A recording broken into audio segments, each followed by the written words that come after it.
I'm Hannah. So, a bit about me. I am a 16-year-old junior in high school who loves dogs, art, music, and cows. And I absolutely hate public speaking. I hope to someday get married and have 2-ish kids. I come from a loving family, 2 amazing and supportive parents, and 2 hilarious brothers. My entire life, I have been an extremely sensitive person. Even to this day, the smallest events turn into huge mental breakdowns and panic.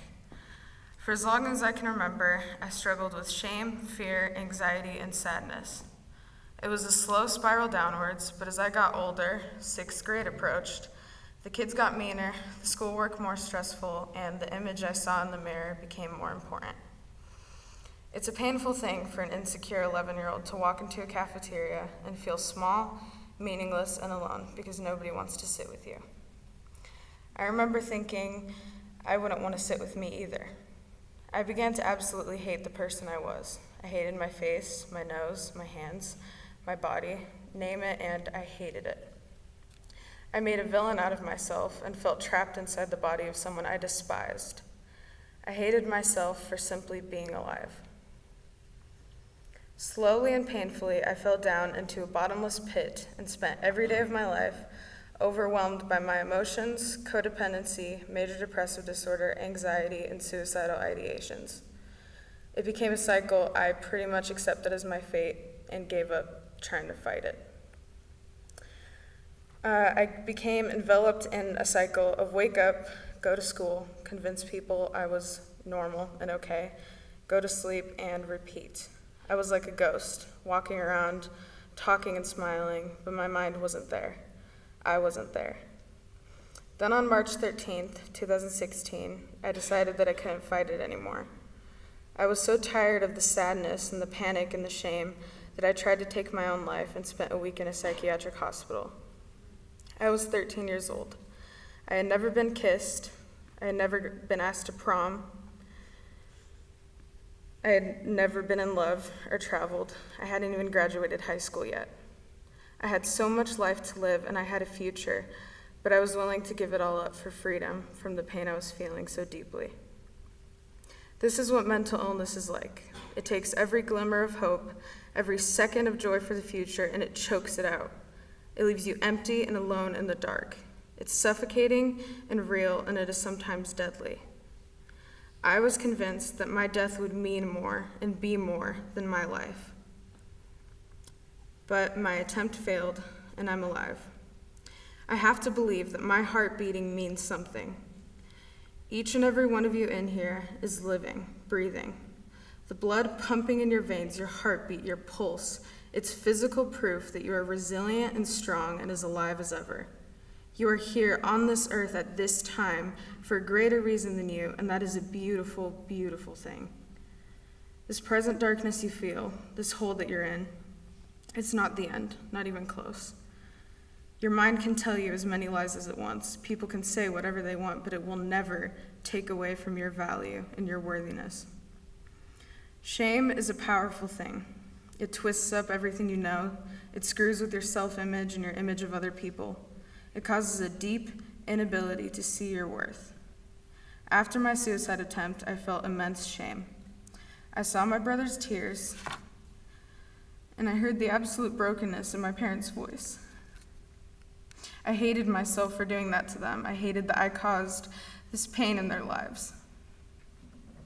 I wrote the song I'm about to sing about this shame, this utter loss of self, and the forgiveness and freedom that comes after.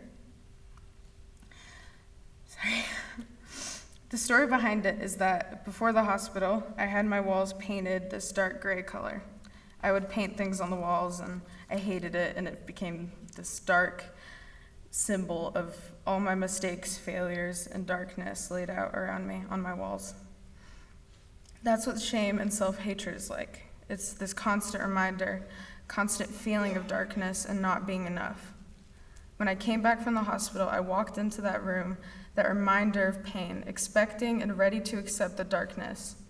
But when I walked into that room, my parents had painted all my walls white. I looked at these walls, at the places where my failures used to stare me in the face, and I felt free. This was my freedom, my fresh start, my new beginning in the form of white paint. To this day, I struggle with these same things. Some days are filled with happiness, other days are filled with crying and heartbreak. Some days I don't know if I'm able to keep living. But I know that this is not all there is to life, and I know I'm going to be okay. I can tell you from experience that this darkness is escapable. There's no such thing as a bottomless pit, and there's always going to be a light waiting at the end of the tunnel. You can paint your walls white and start again. You can forgive yourself. Forgive yourself for hurting people. Forgive yourself for not being smart enough or kind enough. Forgive yourself for being imperfect. Because shame is a powerful, powerful thing, but forgiveness is even more powerful. Thank you.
So just paint your walls.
playing card games.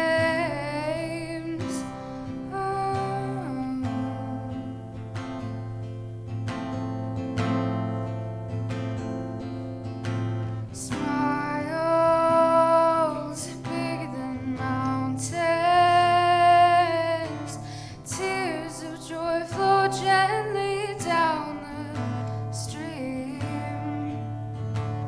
Laughter drowning all the noise out. In the end, can it just be you and me?